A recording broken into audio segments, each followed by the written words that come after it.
Oh, and look, we can see through the door of the latrine. Natural 20. Oh, Natural 20. He feeds it things every once in a while. The U-Haul of Bremen Icewind Dale. Yeah.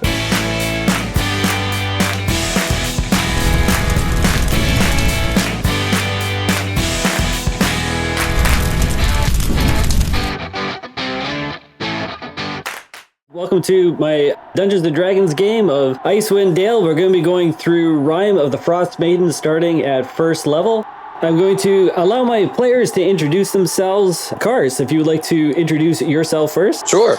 Cars is a dwarf. He's fairly tall for a dwarf, 5'5" maybe. He's got curly, shoulder-length black hair and a scraggly black beard. He's very fair-skinned, and his age is kind of hard to pinpoint. You can't really tell if he's young or older. He's wearing a leather armor and carries a quarterstaff, and he has a fur-lined heavy cloak that he has wrapped around him. He's very travel-worn, very shoddy looking. He is very introspective and in tune with his environment by nature. He often prefers, the solitude of the wilds as opposed to the more populated towns and villages of the area. And he spends most of his time roaming the mountains and hills, communing with animals and contemplating the meaning of life. A very deep character.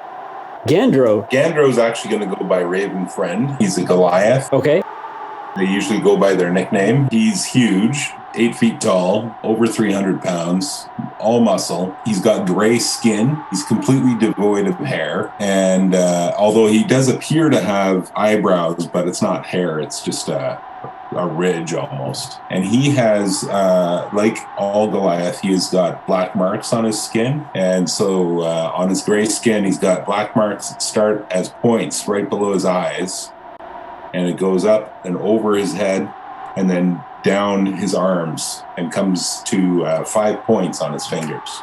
He's from a distant peak from a small clan of other Goliaths, and he's one of their warriors, and they are aware that there's some trouble brewing. Excellent. And we have For Sale. I am For Sale. I look like a dragon with legs. Dragonborn.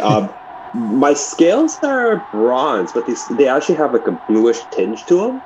And there's some spots you kind of see, now that you're standing a little close to me, there's some spots that almost look like they've been painted on, like that tinge of blue. It almost looks like that, but it's hard for you to tell without actually trying to scrape the paint off my scales, which, unless you ask for permission, I'm not going to let you. I'm wearing medium armor, very clearly a knight or paladin, nothing makeshift, like someone has been through some form of training and as a part of some sort of order. You see a sort of a crest, but the crest is nothing you've ever seen before. I came to this land, to Ten Town, and not really knowing anything, not knowing this common tongue, but one of the first things I saw was this sign, and I managed to read it out, and it said, For Sale. And I thought, that might be a good name for me to take on in this strange land. And I've been going by that ever since. Vesovir. How are we going to pronounce your name? Vesovir? No, Vesovir. Sure, why not? Drow, dark skin, white hair, purple eyes if you look. I carry myself with a certain amount of, arrogance. I grew up pretty comfortably. It wasn't a struggle, except psychologically, which is not related to the way I behave. Here, in this case. Left home because it wasn't a good place. They're mean there. Wandering in the wilderness, where I ended up coming through from underneath is relatively near the 10 towns. I'm looking for somebody. All about the movie magic. All about the movie magic. You go outside, it's freezing cold out, the wind is really harsh. You walk down the street, you go inside of the shop. As soon as you go in, you can hear the person inside of the shop shout at you, "Quick, shut the door! You're letting in all the cold." No problem. As soon as the door shuts, his demeanor kind of changes, and he says, "Welcome to my shop. What can I get for you? What would you like? What are you looking for these days?" We're on our way to Grinchander. But we'll need, I presume you have we're carrying stuff already, yes? Mm-hmm. You would have, things like winter clothing. You have a bedroll. You have things like that. Yeah, you could. You can look at your character sheet just to make sure that you do actually have torches. But ooh, I know. Does anybody have a tent? We're probably going to be camping out. If it's two days journey, that's 2 overnights. Looking around the shop, do I see like a tent or anything like that? Yeah, you do. You see several types of tents. He notices you looking at them, and he says, "What I would suggest in weather like this is I have a nice tent made out of bear, and we're talking like great bear, like one tent to house one of you." And he looks over at the Goliath, and maybe 3 tents for him. And I'd be happy to to sell you that. Maybe you would be interested in some cookware. Maybe where are you going? Where are you headed? What can I suggest for you? We're heading out to Green Shander. He says, "Oh, that's at least a day and a half away. 3 days probably if you're walking. I don't know if you know, there's a possible blizzard coming, so it's going to be cold. What would you say to, the best thing to have to get there would be, a few domesticated axe beaks, because it would get you there really fast. I don't know if you'd be interested in that. I don't got them, but those would be the best. The next thing... Domesticated what? Axe beak. It looks kind of like an ostrich with like a beak that looks like an axe. Oddly enough. And would we know if there was like a stables or something in the town that would like you could like rent? What do you call it? You would Charter, rent. Charter. That's it. Rent. Yeah, Rent. yeah. Lease a horse. Lease a horse. Actually, the town is small enough that it would be him that you would do that with. He does not have it, right? Well, he says he doesn't have any axe beaks. So I have no axe beaks. Those would be your best bet, but I have none. But I do have a couple of horses, pack mules actually, not exactly horses. But at least you wouldn't be carrying a lot of stuff. You could travel faster, longer. You wouldn't get tired as fast. Again, looks at the Goliath and he says, I don't think he needs one, but maybe rest of you. Nope. Might make a good lunch though. I kind of mouth the words, might make a good lunch. I don't really, I give a really puzzled look at him. Dumb. I'm just ignoring you guys. I'm just gonna shake my head. Okay. Do you guys need pack animals? Because I'm not feeling a burning need. I'm fine. Carrying more than we've got. I'm blooded anyway. I'll just get sleepy. Okay. So do you have anything that can help us travel in the snow? Period. I'm used to traveling in this environment, though, right? You are, yeah. With it. No, you don't have a problem with it. So I'm not fussed. No, the only thing that would slow you down is if you wanted to bring more equipment. Like you're going to be carrying tents and more bedrolls and fine. He says to you, I really wouldn't suggest going out there without some sort of shelter.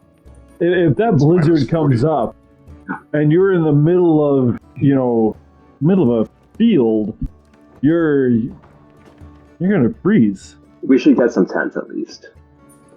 Something to keep the snow off, to keep the wind and the snow out. Okay. So are we getting a tent for 4, including the 8-foot Goliath? Or are we getting multiple tents? What are we doing? I think we should get the big tent. I'm thinking one tent makes more sense, because if we're going to do this... Body heat and... Then we share the suck off your body heat too. Okay. Does he have any leather armor? Says, yeah, I have some leather armor. I have some fur-lined leather armor. If you want to stay a little warmer. Wolf. You got bear? Oh, we used the bear for the tents because the bears were big. Fair enough. If you're going to be in town again, though, I can have that for you in like a week. How much? For you, you're a pretty big fellow. I could have this armor for you for 20 gold piece. 20 in a week. In a week. Yeah. Well, bare lined, big enough to fit you. Yeah, this would be good armor. All right. Money on delivery. Well, this is specially made. It's not like I'd be able to sell it to anybody else if, you didn't come back. How about half now, half when you come back? I've got friends who might be coming to visit. He gets kind of nervous and he says, No. What I mean is there'll be other Goliaths around once in a while. Oh, okay. Okay. you can see he was like taking out a friend. No. If I were to threaten you, my little friend, I'd be much more obvious. You can see he was in the midst of like taking out like these drawings of kids, and like he was going to show you his pictures of his family, and he puts the drawings away, and he's like, "Oh, okay." Take it easy. Do you mind if I ask what you gentlemen are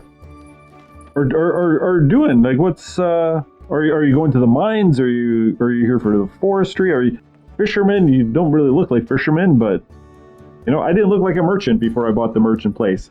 He looks like a merchant. I'm just enjoying warmer climes. Nicely done. We're trying to understand how the lottery works. Well, let me tell you, I'm just glad that we don't have that in our village, because there's not a lot of us in this village, and I don't imagine I would stay out of the lottery for very long, but those people in the city, they have this idea that if they make a human sacrifice once in a while, the Frost Maiden will be happy, and yeah, we need to find out what's going on there. We're curious. We want to know. Sounds pretty messed up. What I would suggest is, go talk to the mayor. She's she's okay. She's fairly friendly. If you seem interested and you don't say anything accidentally threatening, I'm sure she would, she'd be happy to tell you what you need to know. Who's the mayor there? I would know this, right? It's a pretty big town, so like it's the biggest city, so you would definitely know that. So it's Duvessa Shane. She actually is a very good person. You've never spoken to her, you don't know much about her. You do know that she either condones or turns a blind eye to the sacrifices, but generally, from what you know of her, she's a very fair leader. It's what she's known for. And she's the mayor of Green Shander? Bryn Shander, she's the mayor. A map of Icewind Dale should have shown up. You would know where everything is, and you can zoom in on this if you want, because you are kind of in. There's a kind of a big lake in the middle.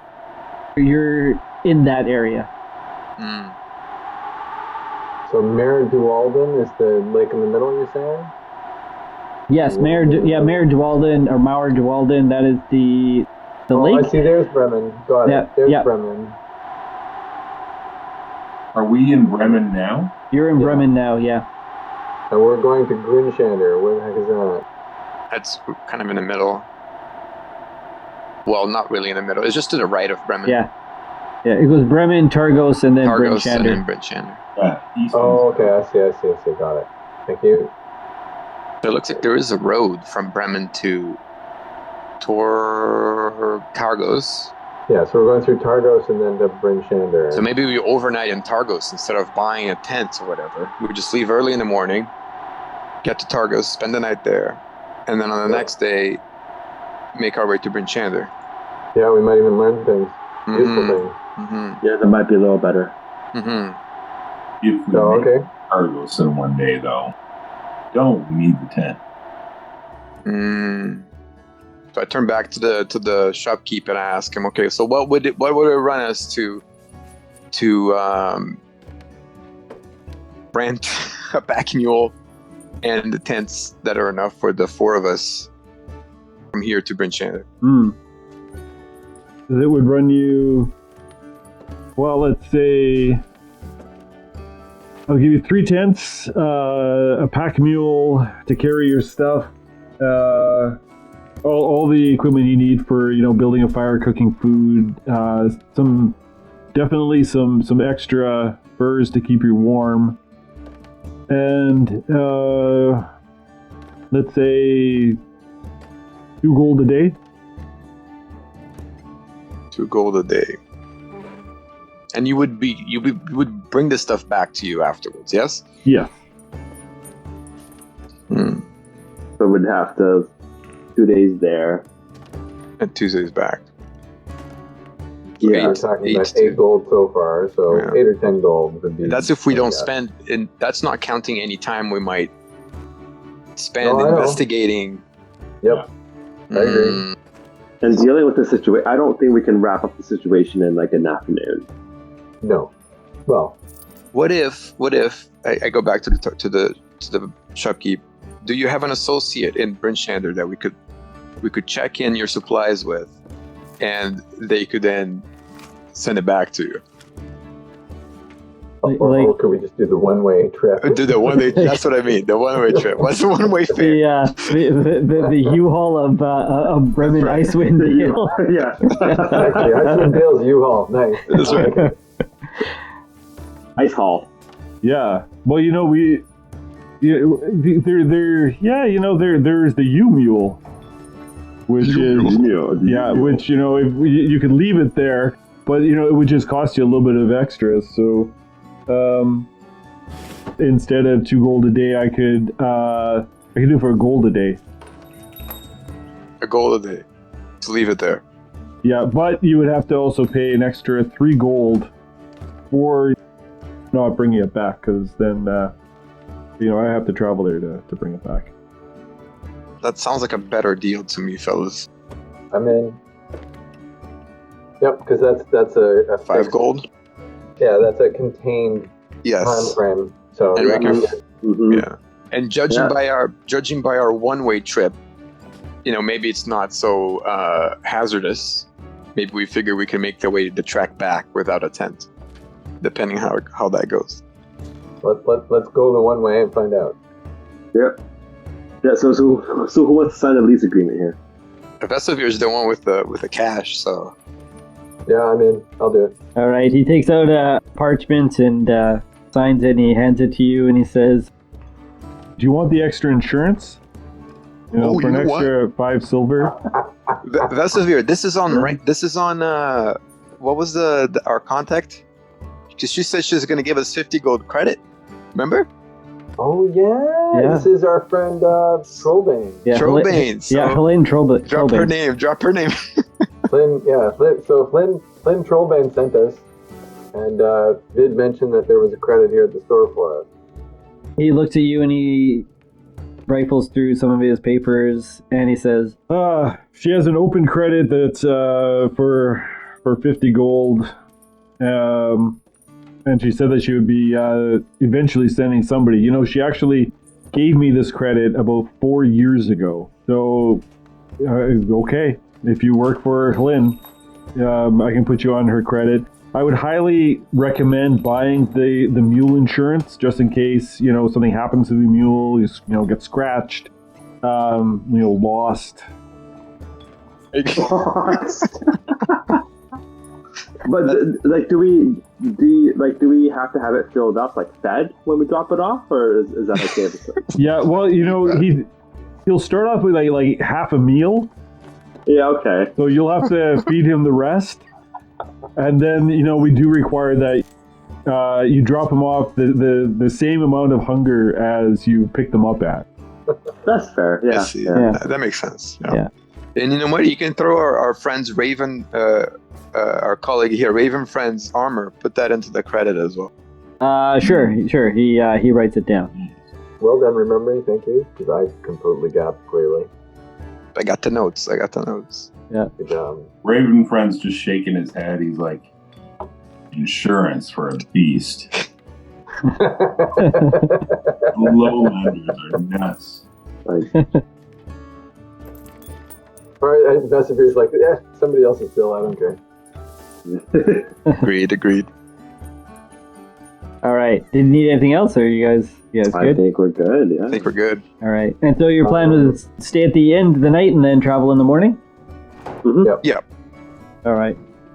So you don't have any problem getting a room at the end, of course. It's, that's fairly easy. I have some problems. Well, you have problems. Bed Yeah. that's big enough. Definitely in the sense of, there's no comfortable bed. I mean, for sure. I need two. Yeah.